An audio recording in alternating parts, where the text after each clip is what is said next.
Hi, I'm Marcel, and welcome to me screaming into the void, mostly about books.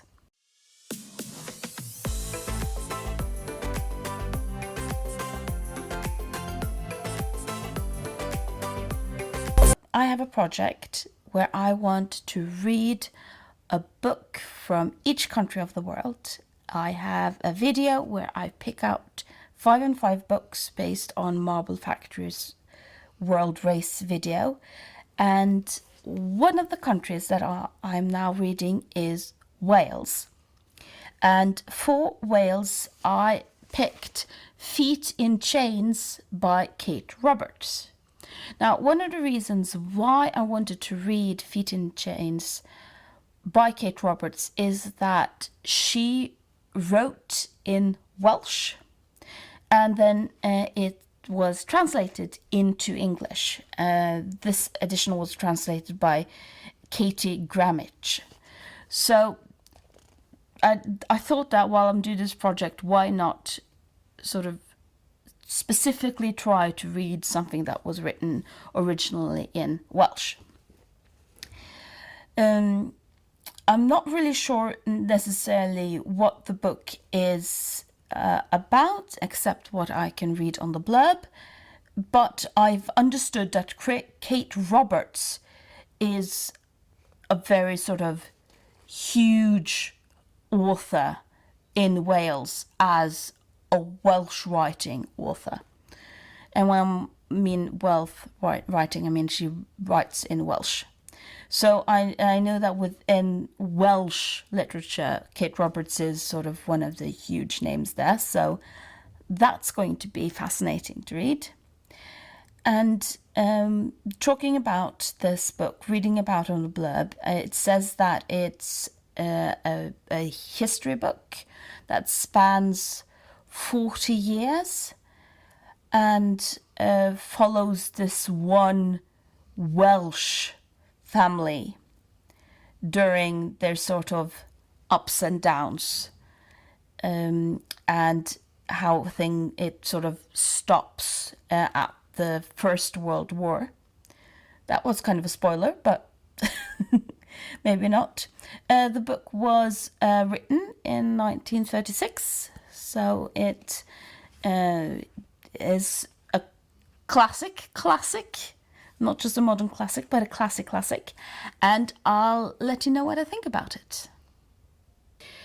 This book is about Jane Griffith, who in 1880 gets married, and then we follow her story and her family up until the First World War.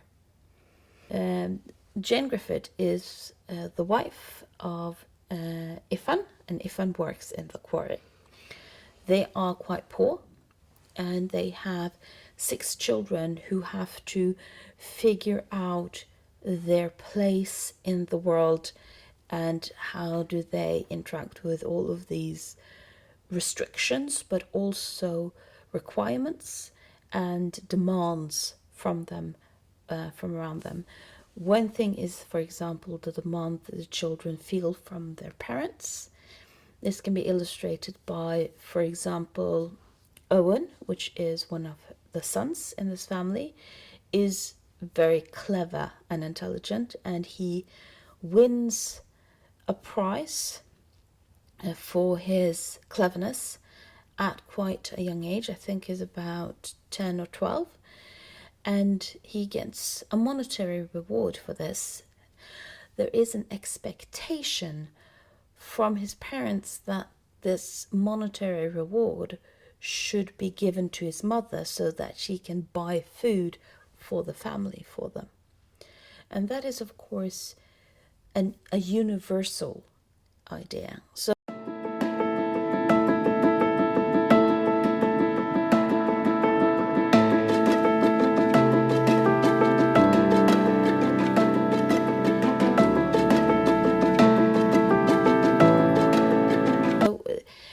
that you, for example, have the daughter who is just focused on getting married and getting status by people looking up to her, or the person who feels like he's under the thumb of the man at the quarry, which is the oldest son's journey.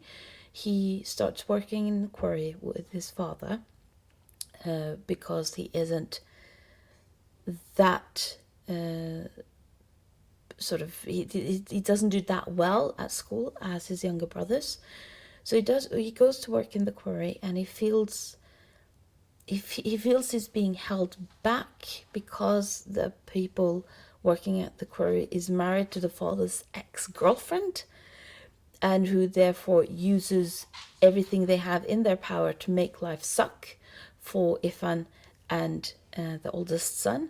And the oldest son gets angry of it, and he moves away to work in the mines south in Wales, because why should he be beholden to this man who is just making life miserable for them?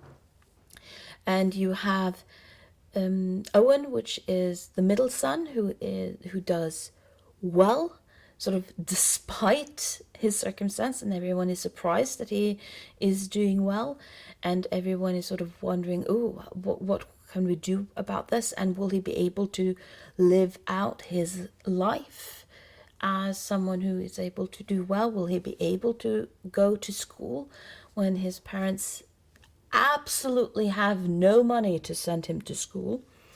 And also, him being a minority language speaking, how will he then venture off in a society that demands English from him?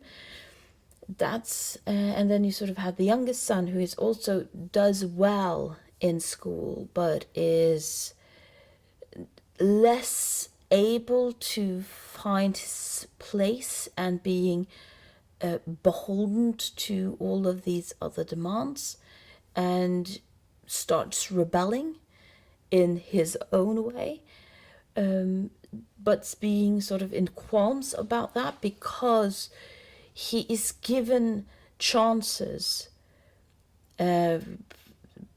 just by the fact that he's getting an education. He is given chances that very few in his family will have been given a chance to, and so he's in this sort of, he doesn't like the demands that is put upon him, yet he is unsure of what he wants to do with these demands, because he doesn't really want to go back, but he doesn't want to go forward, so he doesn't really know what he is going to do with anything, because there is no space for this family and for these children, who are working class children, to excel on their own principles.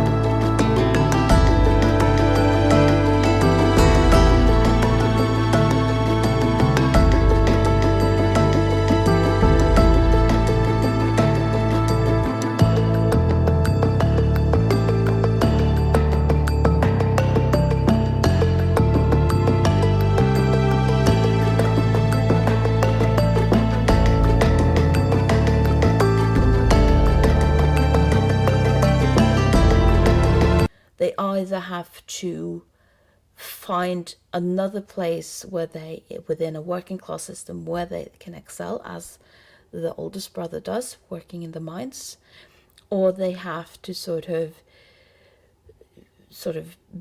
bend down to the will of the majority system and the middle class system, and just give them what they want, as the middle son does, Owen. And so you have sort of these three brothers who are going through this, and then you have one of the sisters who are who's so focused on her looks, so focused on status, so focused on being liked, and while she is not painted in a very she's not painted as a good person because she is so self-centered. She only thinks about herself. She receives some money and uses it to get married, to think about herself.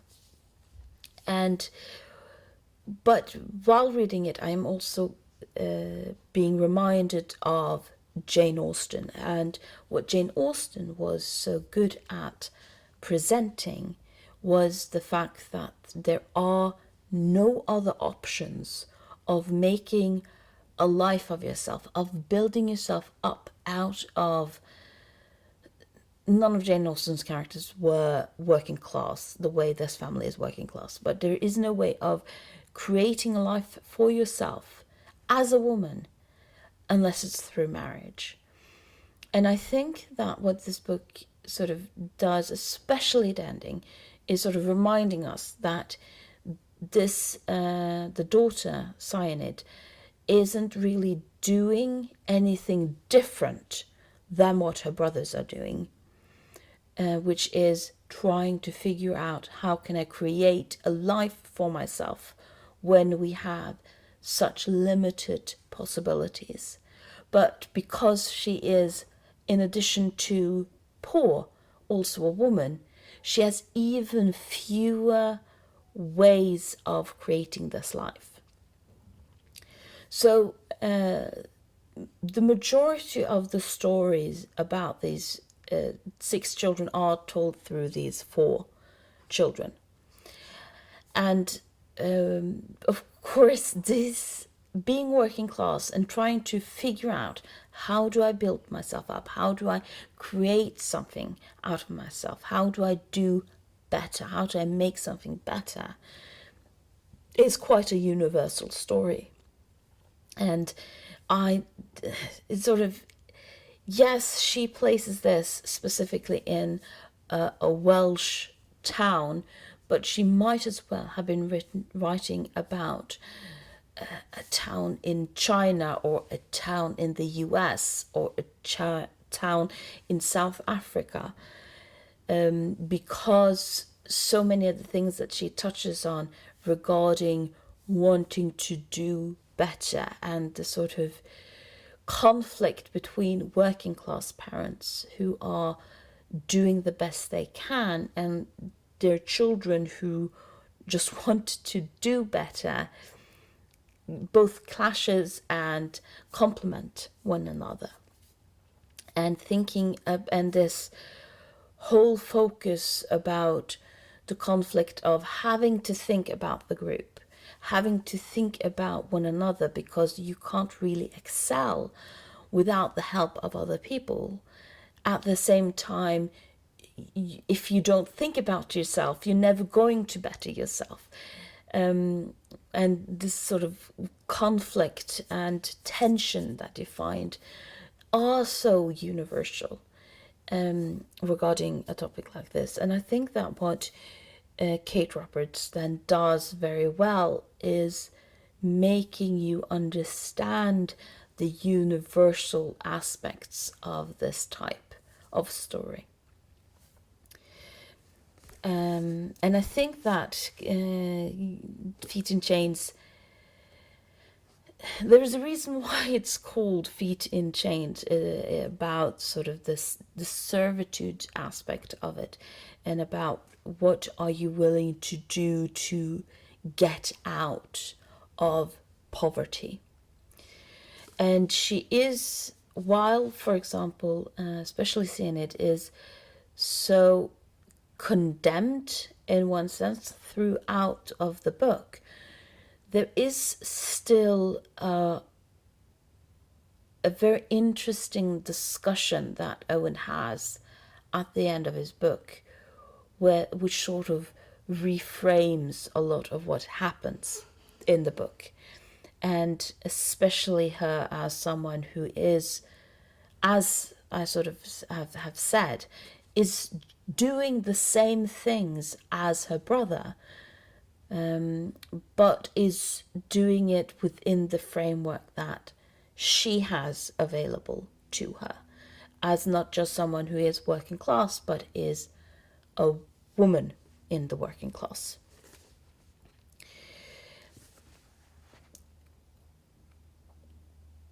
In addition to sort of the working class aspect of it, the thing that is very universal about the book, you also have that this is a Welsh book and about a family who is working within a Welsh system that is a minority system within the majority of Great Britain and the English language. And I thought when reading about the book that aspect of it, the language aspect of the Welsh and the English would be more there, more present, much more of a hindrance.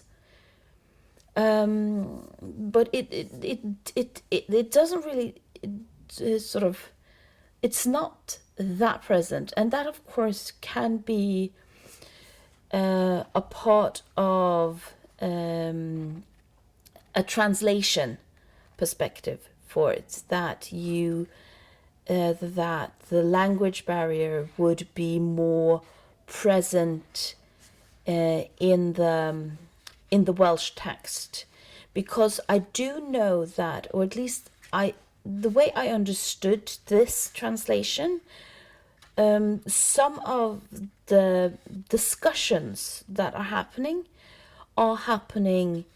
in English, in the contrary to the usual Welsh, especially with regard to Cyanid, who is sort of trying to build herself up and therefore speaks more and more English. So that of course isn't, so I know that is present in the book because I sort of read that, but that of course isn't that. So, while I could understand that is something that is probably happening, I can't really understand when that is happening because this is an English translation. So something is getting lost there in translation, even if Katie Grammich is doing a brilliant job with translating it. But what I think was interesting is that when the Welsh sort of props up, it is in very poignant situations, and it sort of props up as a way of creating that extra barrier between this Welsh speaking working class family and the sort of majority society that they are a part of. And there is especially two scenes that I found extremely moving in pointing out how language is not just a practical barrier, but becomes a cultural and identity barrier. And one of them is when Owen is doing very well in school, and he is moved on into a better school than the local school. And in this better school, they speak English. And he starts getting awards for the things that he's doing in school. And he's asking his, especially mother, to be present when he is receiving his rewards. And the mother is so hesitant to join because she doesn't understand English and she doesn't want to embarrass him. She doesn't want to feel like she's out of place. And so even if he is just asking her to physically be there, because physically being there is important to him, she feels like this is a different world where she, because of the language, doesn't really have a space. And this, of course, becomes the dynamic of being working class and building yourself up into the middle class, in lack of a better term. What does that do, or how does that interact with your family members who are still working class? And especially when there is this language barrier between the working class and the middle class. So the language here sort of becomes a manifestation of the separations of the working class and the middle class in this instance, and sort of how Owen is sort of losing his ability to communicate with his mother, even if Owen is still speaking Welsh fluently, because the different areas of society requires different languages to be spoken. And that was so touching to read about the position that Owen has, is that as someone who wants to help and wants to do well by his parents, and yet still feels like he's receiving less and less of the support from them, because he's sort of moving over to a new sphere where they don't really have access to it, and where this is sort of being illustrated by the language gap. The second scene is, of course, much shorter and much more sort of just more gut-wrenching in a sense, and that is there is a tragedy within the family, and information about this tragedy is given in English. And of course, when the parents don't speak English, they then don't get access to this information directly. And then there is this whole ordeal of them having to find someone who knows English enough to translate this information for them. And that scene is very sort of very short and just gut-wrenching, because it sort of shows the lack of empathy showed by sort of the government and the people who are giving this information, that they don't even consider the fact that these are people who might not know English and who would need the information in Welsh. Those are sort of those three, if you include signed language translation. Language transition is probably a better word, is sort of the only things when I know or sort of pick up that the Welsh language is sort of used. And it's interesting that when it is used to make a point, either an sort of the relationship between the children and their parents, or in regard to the commentary of this family as a part of a larger system. Thank you for listening to me screaming into the void.